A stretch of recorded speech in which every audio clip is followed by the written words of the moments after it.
الله أكبر الله أكبر. Bismillahirrahmanirrahim. Assalamualaikum warahmatullahi wabarakatuh.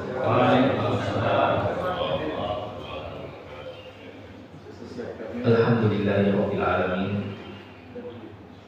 Hamdan katsiran kama amara. Hamdan yanbaghi li jalali wajhihi wa 'azimi sultanihi. Asyhadu an la ilaha illallah wahdahu la syarika lah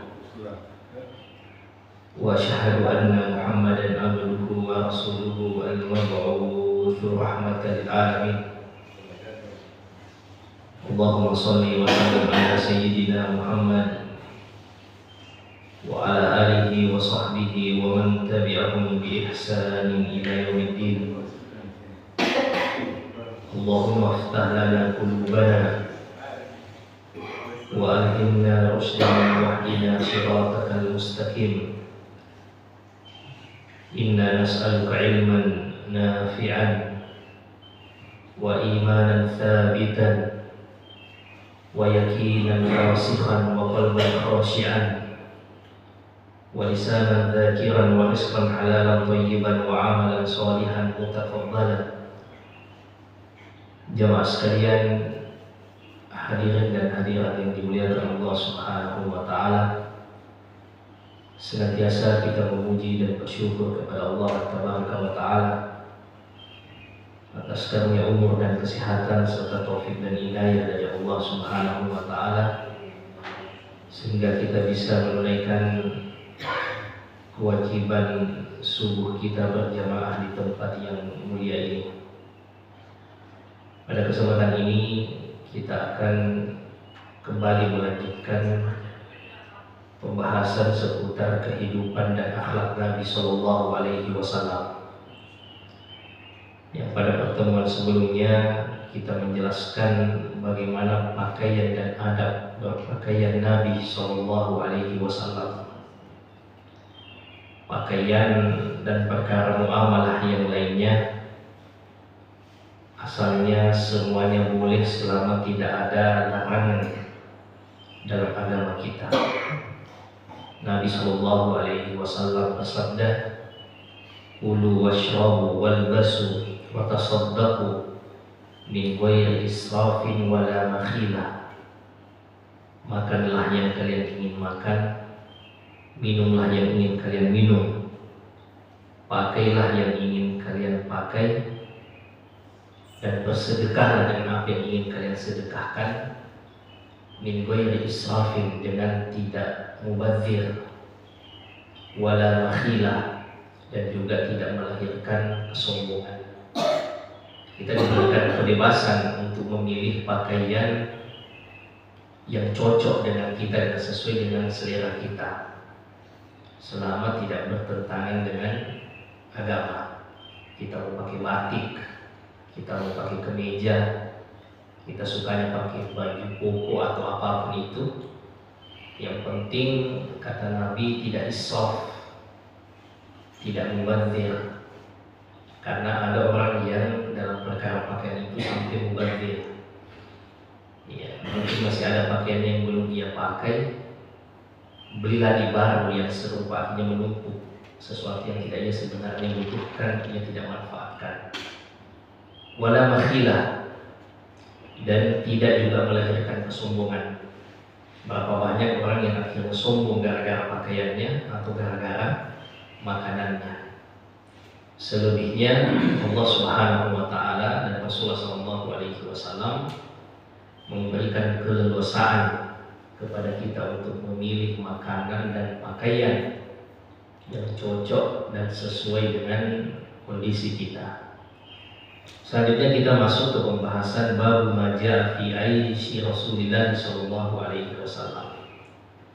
Bab seputar bagaimana kehidupan Nabi sallallahu alaihi wasallam dahulu bersama dengan sahabat-sahabatnya. Di hadis ini jamaah sekalian, seorang tabi'in Muhammad bin Sirin menceritakan kunna inda Abi Hurairah radhiyallahu ta'ala anhu. Kami pernah berada di dekat Abu Hurairah. Wa alaihi thawban mumasyaqqan min kattan. Saat itu Abu Hurairah memakai 2 helai kain yang berwarna dan terbuat dari katun. Fatamakhata fi ahadihima. Lalu Abu Hurairah mengenakan salah satu kain itu untuk mengelap yang ada di badannya, sesuatu yang ada di badannya. Faqala bakhin bakhin. Yatamakhatu Abu Hurairah fil kattan laqad ra'aytuhu wa inni la akhiru. Sungguh saya masih mendapati diriku, kata Abu Hurairah dahulu, la akhiru fima baina mimbari Rasulillah wa hujrati Aisyah maghsyiyan alayya. Saya pernah jatuh tersungkur di antara mimbarnya Nabi sallallahu alaihi wasallam dan kamarnya Sayyidah Aisyah radhiyallahu taala anha maghsyiyan, pingsan. Fayaji'ul ja'i. Kemudian datang orang-orang melihatku. Fayad'u rijlahu ala unuki. Maka ia menggoyang-goyangkan leherku. Yar'anna bi jununan. Mereka mengira saya kesurupan, kata Abu Hurairah. Wa ma bi junun. Padahal saya tidak gila, tidak kesurupan. Wa ma huwa illa al-ju'. Saya seperti itu karena kelaparan. Hadis ini jamaah sekalian dimasukkan oleh Imam Tirmidzi ingin menggambarkan bagaimana keadaan beberapa orang sahabat dahulu jamaah sekalian, termasuk Nabi Shallallahu Alaihi Wasallam. Lapar itu adalah sesuatu yang biasa bagi mereka. Bahkan bukan lapar yang biasa. Ya, kadang 2 hari itu mereka tidak mendapatkan makanan jamaah sekalian sampai mereka terjatuh. Ya, setelah yang diceritakan oleh Abu Hurairah ini, beliau terjatuh itu di Raudhah, di antara mimbarnya Nabi Shallallahu Alaihi Wasallam dan rumahnya. Disebutkan oleh Nabi Shallallahu Alaihi Wasallam di dalam hadis, ma baina baiti wa mimbari raudhah min riyadil jannah. Apa yang ada di antara mimbarku dan rumahku itu adalah taman dari taman-taman surga. Orang yang memperebutkan sekarang jamaah sekalian untuk masuk ke raudhah. Ya, kalau dulu jamaah umroh itu kalau mau masuk raudhah mudah, jam 2:30, jam 3 turun sholat malam itu mudah masuk. Kalau sekarang jamaah sekalian, setiap jamaah hanya punya 1 kali jatah masuk ke raudhah selama 1 kali kedatangannya. Sudah ditentukan harinya dan jamnya. Kapan dia tidak manfaatkan maka lewat. Ya, kesempatannya karena sekarang sudah pakai tasrih, sudah pakai surat izin. Iya, ada pakai nusuk dikasih.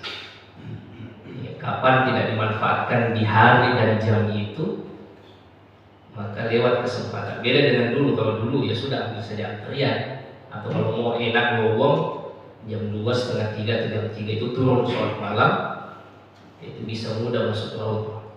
Beda dengan sekarang susah. Dulu di masa Nabi Shallallahu Alaihi Wasallam tentu lebih mudah lagi. Termasuk Abu Hurairah pernah ia pingsan di raudhah jamaah sekalian. Dikira oleh orang-orang dia kesurupan ini. Kata Abu Hurairah, saya ini tidak kesurupan, saya begini karena lapar. Saking laparnya jamaah sekalian, ia sampai jatuh tersungkur. Abu Hurairah radhiyallahu taala anhu di antara sahabat yang tergolong ahlu suffah. Di masa Nabi Shallallahu Alaihi Wasallam ada orang-orang yang sekitar 70 orang ditempatkan oleh Nabi di masjid. Berbeda dengan sahabat-sahabat umumnya yang punya profesi, punya kesibukan. ada yang jadi pebisnis sukses, ada yang jadi petani kurma sukses, dan profesi yang lain. Dan ada beberapa sahabat Nabi yang pekerjaannya itu seperti santri, hanya mengamati dan mencatat, menghafalkan ilmu dari Nabi Shallallahu Alaihi Wasallam. Berbeda dengan sahabat yang lain, mereka ini ditempatkan di tempat di Masjid Nabawi yang bernama Suffah, yang kehidupan mereka itu ditanggung oleh Baitul Mal. Dan kadangkala jamaah sekalian, karena mereka menjaga harga diri, mereka enggan juga untuk meminta-minta, sehingga mereka kadang kelaparan. Abu Hurairah radhiyallahu taala anhu diriwayatkan di dalam riwayat yang lain, ya, biasa beliau karena saking laparnya, beliau pernah mendatangi Abu Bakar, bertanya masalah agama yang sebenarnya harapannya agar dipanggil makan, ya, karena ia juga tidak mau terus terang minta jamaah sekalian. Abu Bakar radhiyallahu taala anhu pun menjawab pertanyaan Abu Hurairah, cerita menjawab. Dan Abu Bakar tidak menangkap isyarat kalau Abu Hurairah ini orang lapar minta diajak makan. Maka Abu Hurairah pindah lagi ke Umar. Ia sampaikan hal yang sama kepada Umar, cerita masalah agama, dan Umar pun menjawabnya. Umar lagi-lagi juga tidak menangkap kalau Abu Hurairah ini orang kelaparan. Nanti Rasulullah SAW yang melihatnya, belum Abu Hurairah bicara, langsung Rasulullah paham ini orang lagi lapar. Akhirnya Rasulullah SAW ajak Abu Hurairah untuk ke rumah beliau minum susu kambing. Dan ini yang luar biasa dari Nabi SAW, yaitu kepekaan sosialnya. Al-labibu bil isyarat yafhamu. Orang yang cerdas pada orang Arab itu cukup dengan isyarat dia sudah paham. Dan itu yang ada pada Nabi SAW. Abu Hurairah radhiyallahu taala anhu ini dibantu oleh Nabi SAW, dan beliau adalah sahabat yang paling banyak meriwayatkan hadis dari Nabi SAW. Padahal beliau masuk Islam itu belakangan. Beliau hidup bersama Nabi SAW hanya 3 tahun setengah sebelum Nabi SAW wafat. Makanya ini yang banyak dikritisi oleh orientalis. Kenapa bisa Abu Hurairah itu yang paling banyak meriwayatkan hadis padahal belakangan masuk Islam? Kenapa bukan Abu Bakar? Kenapa bukan Ali? Kenapa bukan Bilal? Kenapa bukan Ibnu Mas'ud dan yang lainnya? Kenapa Abu Hurairah yang hanya hampir 4 tahun bersama dengan Nabi SAW yang lebih banyak meriwayatkan hadis?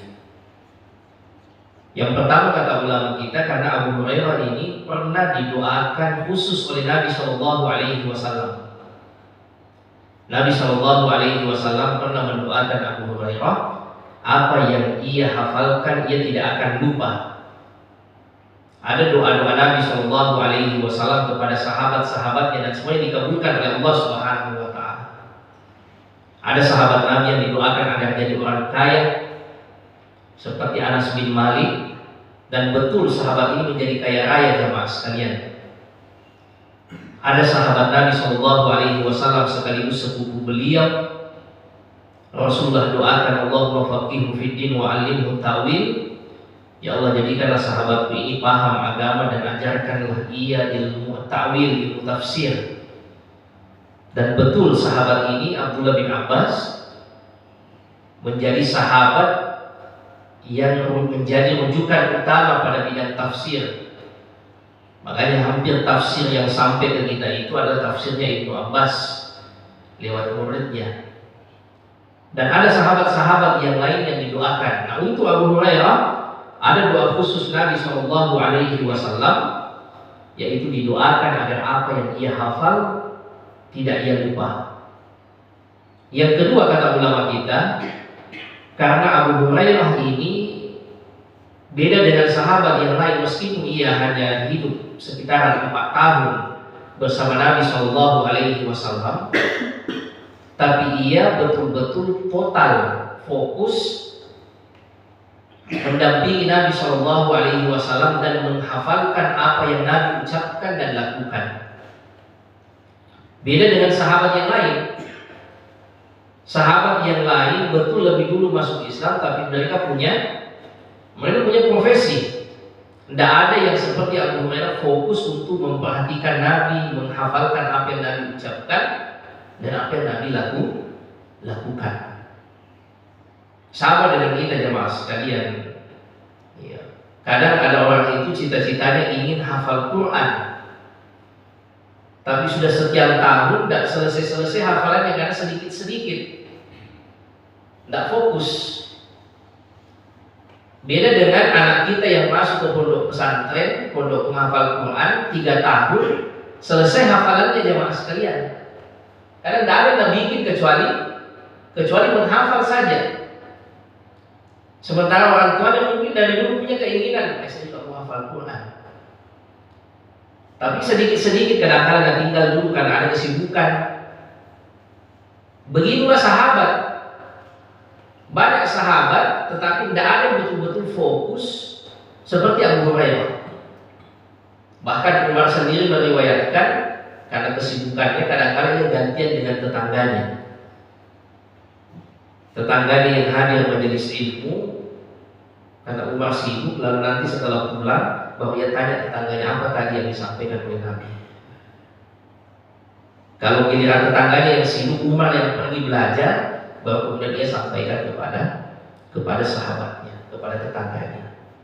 Sementara Abu Hurairah radhiyallahu taala anhu itu beliau fokus bersama beberapa orang ahlu suffah. Ada sahabat yang menyaingi, tapi ia bukan hafalan, ia dengan catatan. Namanya Abdullah bin Amr bin As. Ia juga banyak meriwayatkan hadis dari Nabi Shallallahu Alaihi Wasallam, tapi berupa sahifah, berupa catatan dari hadis-hadis Nabi Shallallahu Alaihi Wasallam. Nama asli beliau adalah Abdurrahman bin Sakhr ad-Dawsi, tapi orang lebih kenal dengan Abu Hurairah, sama dengan Abu Bakar. Nama aslinya adalah Abdullah bin Abi Quhafah, tapi orang lebih kenal dengan Abu Bakar. Jarang orang yang tahu nama aslinya.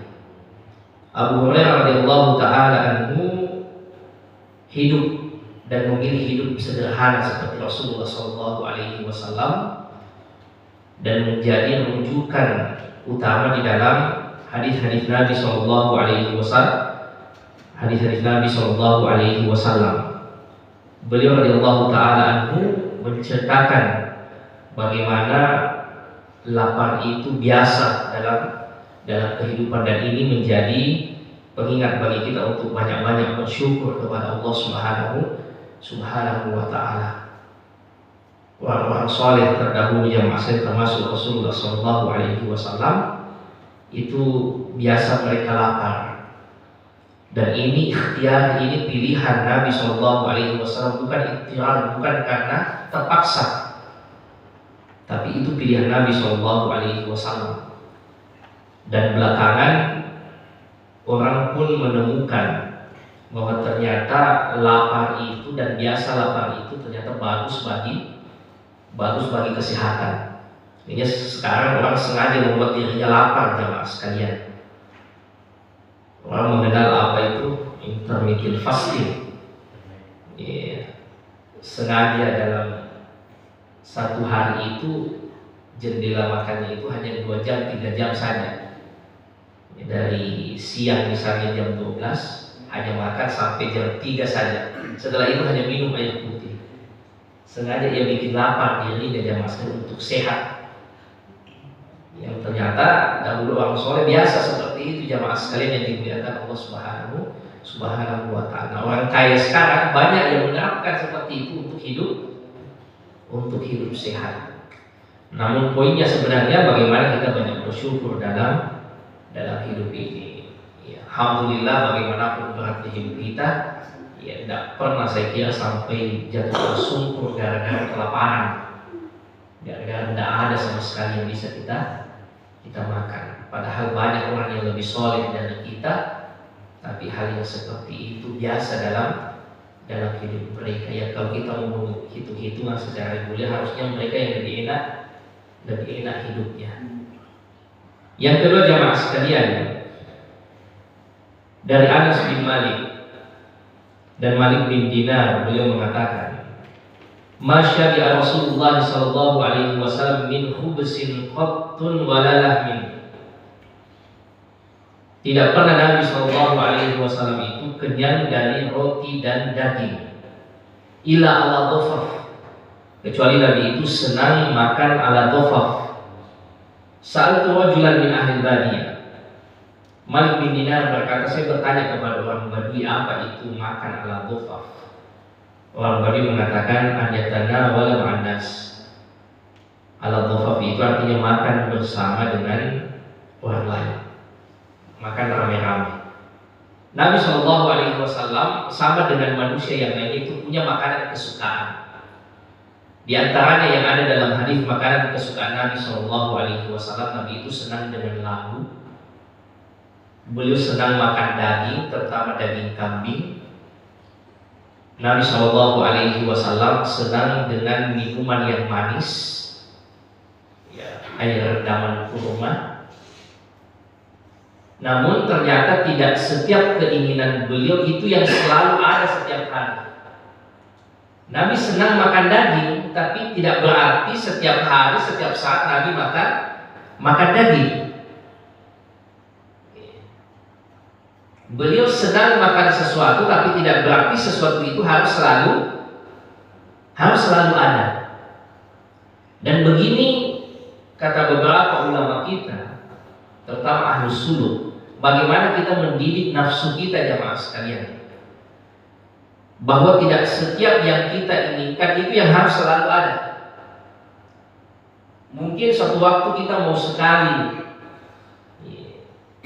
makan sesuatu, maka sesekali kita perlu mendidik nafsu makan kita, jamaah, keinginan diri kita untuk menurunkan, jangan dulu. Atau kita ingin ambil 10, maka untuk mendidik nafsu kita turunkan saja, mungkin 7 sudah cukup. Karena mereka yang terbiasa menuruti nafsu dan keinginannya, jamaah sekalian yang dimuliakan Allah Subhanahu wa ta'ala, ini yang berbahaya. Karena nafsu kita itu tidak ada puasnya. Nafsu pada diri manusia itu tidak ada puasnya.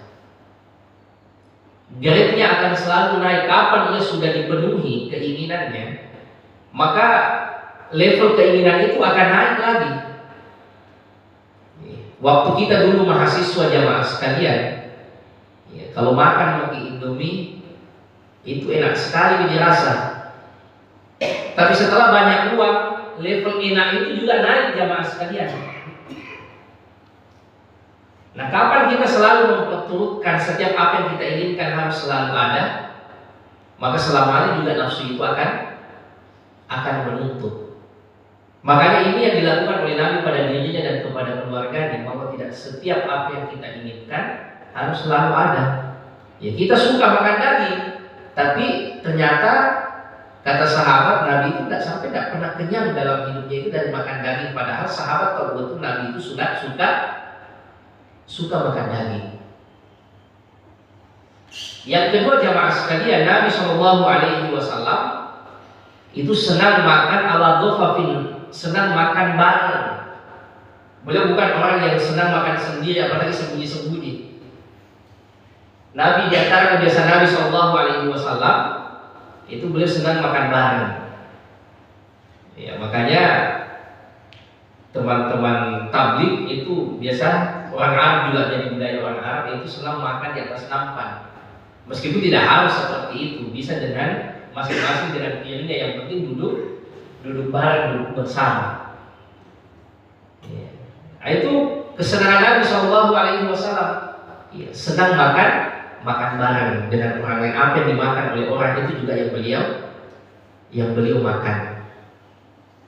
Ya, beliau Shallallahu Alaihi Wasallam yang merupakan keturunan Quraisy, memang sebelum Islam orang Arab itu sudah terkenal akan hal yang seperti itu. Senang memuliakan tamu, senang menjamu orang makan bersama dengan orang lain. Bahkan orang Quraisy itu kalau sudah lama tidak ada tamunya, sengaja ia keluar rumah, jalan jauh cari, panggil orang ke rumah supaya jadi tamu. Sekarang jamaah sekalian, karena era media sosial, jarang-jarang ruang tamu kita terisi. Yang ramai biasa grup WhatsApp keluarga, tapi ruang tamu kita jarang-jarang diisi jamaah sekalian, jarang ada tamu. Bahkan ruang tamu jadi ruang keluarga karena jarang ada tamu jamaah sekalian yang dimuliakan Allah Subhanahu wa taala. Dan itu akhlak yang ada pada orang Quraisy bahkan sebelum datangnya Islam. Yang kedua jamaah sekalian, senang makan bareng dengan orang lain, termasuk Nabi Shallallahu Alaihi Wasallam.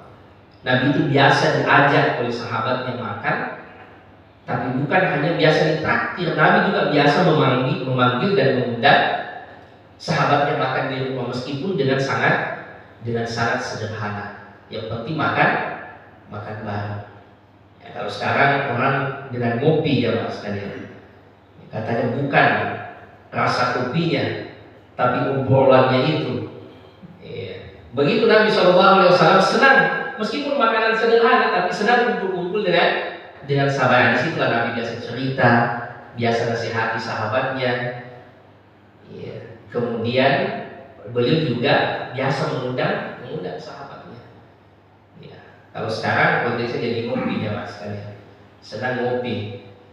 Ya. Bukan rasa kopinya, ya, bukan harga kopinya, tapi dengan siapa kita ngopi dan apa obrolannya. Ya, ini jamaah sekalian sepintas kehidupan Nabi Shallallahu Alaihi Wasallam bersama dengan sahabatnya. Yang pertama, lapar itu biasa dalam kehidupan mereka, dan ini juga sekaligus pengingat untuk kita banyak-banyak bersyukur. Yang kedua jamaah sekalian yang dimuliakan Allah Subhanahu Wa Taala, Nabi Shallallahu Alaihi Wasallam bersama dengan sahabatnya itu senang makan bareng. Ya, minimal jamaah sekalian dengan keluarga kita, dengan anak dan istri kita, ini jangan dipandang enteng. Makan malam sama-sama, makan siang sama-sama, karena ini yang bisa membuat keakraban kita dalam keluarga, terutama antara anak dan orang tua serta dengan pasangan kita. Saya kira ini mudah-mudahan ada manfaatnya. Kalau ada yang ingin didiskusikan, silahkan. Oleh tafadhol masykur wa ma'jur. Wassallallahu ala sayyidina Muhammad wa ala alihi wa sahbihi wa sallim. Wa akhir da'wana alhamdulillahi rabbil alamin. Iya. Iya. Apakah makan hati saya itu hanya menyangkut di 3 tahun setengah bersama Rasulullah, atau dia melewatkan dari Yerusalem? Oh iya. Yang diriwayatkan oleh Abu Hurairah radhiyallahu taala anhu, memang yang hanya ia dengar langsung dan ia lihat langsung. Makanya hadis-hadis yang waktu fase di Mekah dengan di awal di Madinah itu tidak diriwayatkan oleh Abu Hurairah. Yang banyak meriwayatkan itu di Madinah, fase awal Madinah Abdullah bin Umar. Sementara yang di Mekah itu sahabat-sahabat yang memang yang duluan masuk Islam, bin Abi Thalib, Umar bin Khattab dan Abu Bakar. Jadi memang yang diriwayatkan oleh Abu Hurairah itu hampir semuanya hadisnya itu di 4 tahun itu. Ini sudah Rasulullah. Iya, silakan. Gambar.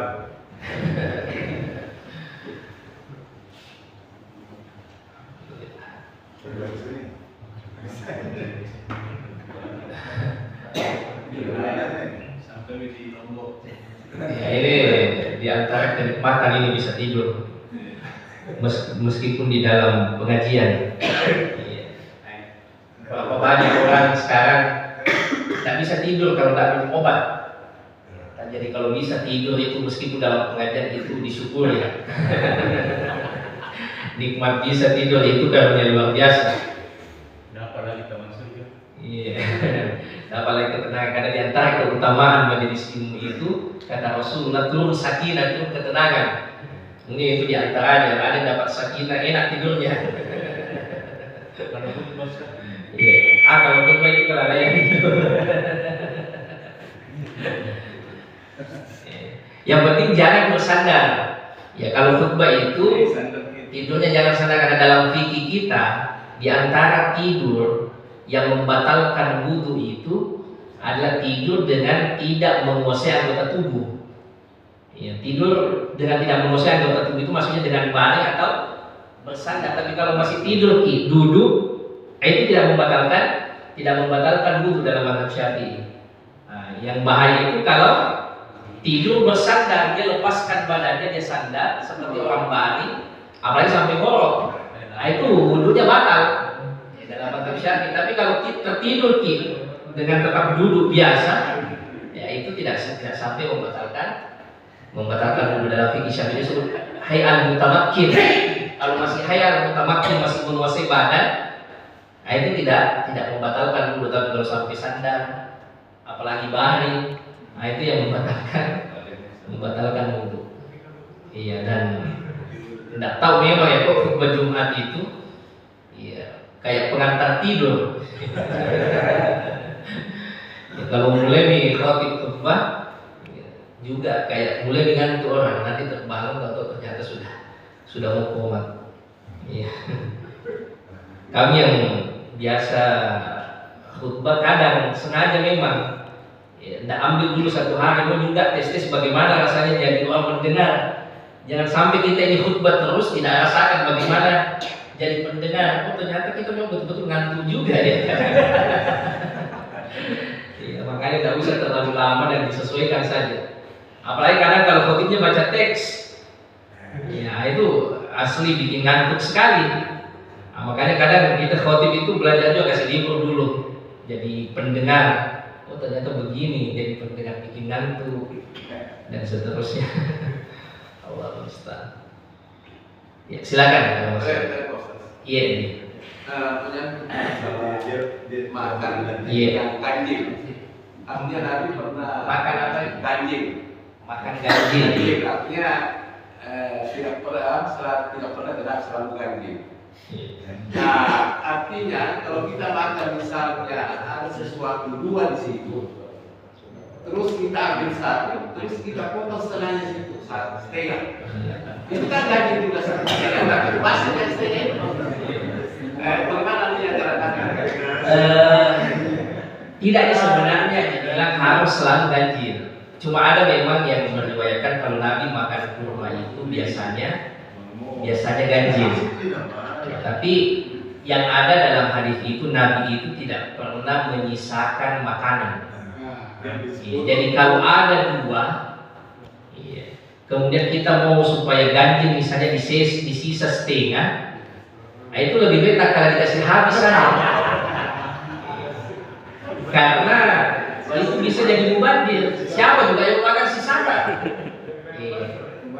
Kalau masalah ganjil itu hanya pada hadis-hadis tertentu, misalnya kurma, itu pun bukan sunnah yang betul-betul ditekankan. Ada sunnah yang betul-betul ditekankan, apa contohnya itu jangan sisakan makanan. Misalnya kalau kita dihadapkan pilihan, kalau saya ambil ganjil ini tersisa nih. Tapi kalau saya makan semua genap ini, sudah makan semua bagi saja. Jangan gara-gara ganjilnya kita mubazir atau kita sisakan makanan. Kecuali kalau mungkin berbagi, ini tas satu tak, itu lebih bagus lagi. Iya, itu lebih bagus lagi. Tapi misalnya ada dua, kalau saya makan kue ini genap tapi kalau satu tersisa satu, ya sudah makan bagi saja semua. Iya. Kalau kenyang masih ada sisa, Ustaz. Kenyang sekali tapi masih ada sisa. Ini pentingnya sebenarnya kalau kita mengambil makanan, kira-kira ditakar yang mana bisa kita makan, yang mana bisa kita makan. Karena memang adab dalam makan itu jangan sampai tersisa. Jangan sampai kita ambil banyak, sebenarnya yang kita bisa makan itu cuma suap saja. Akhirnya jadi sisa. Jadi sisa. Tapi kalau Allah misalnya sudah terlanjur kita ambil, kita terlanjur kita ambil, ternyata kita tidak bisa habiskan, jangan dipaksakan. Jangan sampai justru mudarat bagi kita. Tapi asalnya kita mengambil makanan yang kira-kira bisa kita habiskan. Karena itu tadi kata Nabi, silakan pakai yang kita ingin pakai, silakan minum yang kita ingin minum, makan yang kita ingin makan, tapi jangan sampai mubazir dan jangan sampai sombong. Karena memang orang ternyata faktanya biasa mubazir gara-gara pakaian, makanan yang sekalian. Dan lihatlah di pesta-pesta kita minum air putih itu air gelas hanya beberapa kali seruput saja, ditinggal ambil lagi yang baru. Nah, siapa yang mau minum sisa saja mas? Makanan juga kadang ambil banyak tapi ternyata tersisa. Apalagi orang Arab sekarang yang masih dahulu nenek-nenek moyang mereka biasa kelaparan, tapi sekarang mereka tiba-tiba menjadi orang kaya karena satu kambing itu hanya 2 orang saja. Ambil sedikit, ya sudah sisanya jadi sisa makanan. Makanya di Arab itu muncul lembaga-lembaga sosial mengumpulkan sisa-sisa makanan yang masih layak makan. Karena budaya seperti itu, budaya tabdzir. Padahal Nabi dahulu, orang-orang Arab dahulu itu makanan susah jangan saya. Kenapa? Karena mereka di padang pasir. Susah tumbuhan. Beda dengan kita jamaah sekalian. Dari dulu memang tempat kita subur. Relatif ketersediaan pangan itu tersedia. Beda dengan orang Arab jamaah sekalian. Tiba-tiba tahun belakangan kemudian mereka temukan minyak jadi kaya raya. Muncul watak yang tidak bagus seperti itu tabdzir. Banyak uang beli kambing satu, nasi penuh dengan umpan besar, hanya 2-3 orang saja. Ambil sedikit makan, sekali itu begadang cerita, sisanya jadi sampah. Jadi apa yang mereka lakukan semua berbeda dari Nabi lakukan. Nabi makannya sedikit, terukur, tidak senang begadang. Belakangan orang Arab sekali itu senangnya begadang, makanya orang Arab itu nanti tidurnya setelah subuh. Nanti bangun menjelang sholat Jumat, apalagi Jumat kan mereka libur. Malam minggunya orang Arab itu malam Jumat. Kalau malam Jumat kayak tadi malam itu biasanya mereka ke padang pasir lagi. Kambing guling, minum teh, cerita sampai subuh. Adzan subuh biasa sholat gitu. Sholat subuh baru tidur. Menjelang Jumat ya baru mereka bangun. Makanya banyak mereka itu kena penyakit gula. Itu di orang Arab sekarang banyak sekali kena penyakit sukar, penyakit gula karena pola hidupnya seperti minumnya Pepsi, makanannya kambing, begadang, akhirnya banyak yang obesitas, banyak yang kena gula. Baru informasinya banyak rumah sakit yang mau bangkrut gara-gara orang sakit. Oh tidak, itu kadang berita yang dilebihkan. Orang Arab banyak yang kena penyakit, terutama penyakit gula. Kita tidak semua orang Arab itu seperti Nabi. Iya, seperti itu tadi pola hidupnya orang Arab sudah berbeda dengan yang dilakukan oleh Nabi. Makannya tidak terukur, mubazir, begadang juga. Seperti itu, jangan tidur kalau malam, nanti tidur kalau siang. Iya, sekali. Lain. Iya. Ini terkait dengan apa yang mungkin para sahabat itu menanggapi bergaul dengan non muslim. Oh iya. Karena terus terang itu Iya. karena fenomena sekarang memang apa yang kita lihat akhir-akhir ini kayak berlebih-lebihan kita menanggapi paus datangnya dari yang berbatu kayu dan jelas. Dan kenapa pula kita pergi mencium seolah-olah minta sama. Oh iya. Bahkan ada sebagian habib juga mengatakan menyamakan zuhudnya Rasulullah. Oh iya. Zuhudnya si Bapak mungkin sudah baca. Semua kita banyak sama kayak adab itu. Ya, jadi hubungan kita dengan orang non-muslim sudah disebutkan batasan-batasannya oleh ulama kita. Yang pertama, kita tidak dilarang berbuat baik kepada sesama manusia meskipun berbeda agama. Yang tidak boleh sama sekali itu pada 2 hal. Yang pertama, mencampur adukkan akidah. Yang kedua, mencampur adukan ibadah. Ini yang sama sekali tidak boleh. Masing-masing biarkan dengan akidahnya dan masing-masing dengan kekhasan ibadahnya. Adapun dalam perkara muamalah, perkara interaksi sosial, maka agama tidak melarang kita untuk berbuat baik kepada siapa saja. Kemudian agama kita memerintahkan berbuat adil kepada siapa saja. Wala yajrimannakum syana'an qaumin 'ala alla ta'dilu i'dilu aqrabu littaqwa. Janganlah, kata Allah Subhanahu wa taala, karena kebencian kalian kepada suatu kaum membuat kalian tidak berlaku adil. Berlaku adillah, karena itu lebih dekat dengan ketakwaan. Yang dikhawatirkan oleh beberapa ulama kita dan mungkin kaum muslimin, jangan sampai perlakuan yang berlebih-lebihan itu ditangkap sebagai bentuk pengakuan akan kebenaran keyakinannya, kebenaran akidahnya. Itu sebenarnya yang dikhawatirkan. Kalau berbuat baik kepada orang yang memang dianjurkan kepada siapa saja, cuma jangan sampai diyakini berbeda oleh orang, beda yang misalnya dia melakukan kebaikan kepada misalnya tamu, sebagai bentuk perbuatan baik saja kepada sesama, bukan meyakini kebenaran keyakinannya dan menyamakan ibadahnya dengan kita, tapi ditangkap berbeda oleh orang lain. Oh, ini berarti dimuliakan keyakinannya. Di situ memang agak garis, di situ memang agak samar-samar. Ya, makanya ada tindakan-tindakan preventif. Ya, kita tetap berbuat baik, tetapi tetap dididik umat bahwa keyakinan yang benar adalah akidah tauhid. Ibadah yang benar adalah ibadah yang diajarkan oleh Rasulullah SAW. Selebihnya dalam interaksi sosial, itu kita memang tidak dilarang untuk berbuat baik dan berlaku adil kepada siapa saja. Ya, jadi seperti itu, Pak. Ya. Cuma memang ada suatu mungkin tindakan yang multi tafsir, itu seharusnya diluruskan memang. Jangan sampai dipahami oleh orang lain ini sebagai bentuk ikrar persetujuan atas keyakinan orang lain. Nah, di situ masalahnya, yang sampai umat memahami seperti itu. Karena yang tidak boleh memang dicampur adukan itu keyakinan dan ibadah. Kalau dalam urusan sosial saja, mau ngopi dengan teman kantor yang non muslim, mau dibantu, ya tidak apa-apa. Ya, tapi bukan dalam rangka menyetujui dan mencampur adukan ibadah yang ada. Allah Taala. Nyanyi di Istiqlal itu. Saya tidak tahu bagaimana modelnya itu. Terus saya tidak ikuti beritanya. Apa kejadiannya, apa menyanyinya bagaimana. Kalau ibadah ya tidak boleh.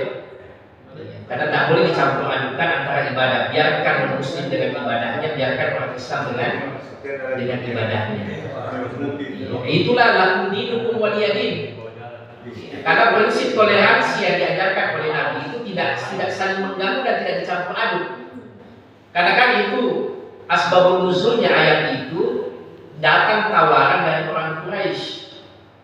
Karena sudah beberapa usaha untuk menghalangi dakwah Nabi, itu tidak ada yang berhasil. Dari kekerasan, kemudian bujuk rayu, tidak ada yang berhasil. Maka upaya terakhir orang Quraisy begini saja, wahai Muhammad, ganti-gantian kita. Tahun ini sama-sama kita menyembah Tuhanmu, nanti tahun depan kau lagi yang ikut sembah Tuhan kami. Ya, turunlah surat Al-Kafirun itu. Bagimu agamamu, bagi kami agama. Maksudnya apa? Tidak usah dicampur aduk begitu. Silahkan kalian jalan dengan agama kalian, kami jalan dengan agama kami. Tidak perlu saling mengganggu. Ya, itulah prinsip toleransi sebenarnya diajarkan oleh Nabi. Biarkan orang jalan dengan agamanya, jangan diganggu. Orang Islam juga jalan dengan agamanya, jangan tidak perlu dicampur adukan. Ibadahnya orang Islam harus undang non Muslim untuk ikut, tidak perlu sampai seperti itu. Orang non Muslim juga ibadahnya, tidak perlu orang Islam ikut-ikutan. Kita bisa tetap saling berbuat baik dalam yang namanya ranah sosial. Iya. Nah, itu kadang karena ada dua kutub ekstrim. Kutub ekstrim yang pertama yang akhirnya toleransinya itu semua agama sama saja. Semua agama benar. Tidak seperti ini yang diajarkan oleh Nabi Shallallahu Alaihi Wasallam. Nabi Shallallahu Alaihi Wasallam tetap mengajarkan dina indallahi Islam. Makanya ada beberapa sahabat itu mantan non-Muslim yang dahulu orang Yahudi dan orang Nasrani. Sekiranya semua agama benar, ya tidak perlu mereka masuk Islam. Nabi suruh saja tetap saja di agama kalian.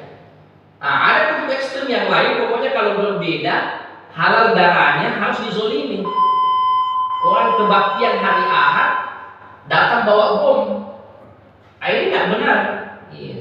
Karena prinsip yang diajarkan oleh Nabi, jangan ganggu orang jalan dengan agamanya, kita jalan dengan agama kita. Iya. Ada orang yang ekstrem sampai pokoknya kalau berbeda halal darahnya harus kemudian dizolimi, tidak seperti itu. Ya, prinsip yang diajarkan oleh Islam betul-betul prinsip pertengahan, prinsip yang betul-betul proporsional, tidak terlalu ekstrim sampai mencampur adukan agama sinkretisme, tidak juga ekstrim setiap yang berbeda kita berlaku aniaya, padahal agama menganjurkan kepada kita untuk berlaku adil kepada siapa saja, berbuat baik kepada siapa saja. Jadi seperti itu. Wallahu a'lam. Iya, saya kira mungkin seperti ini kita tutup dengan kafaratul majelis. Subhanallahumma wa bihamdika asyhadu an la ilaha illa anta astaghfiruka wa atubu ilaik. Wassalamualaikum warahmatullahi wabarakatuh. Waalaikumsalam warahmatullahi wabarakatuh.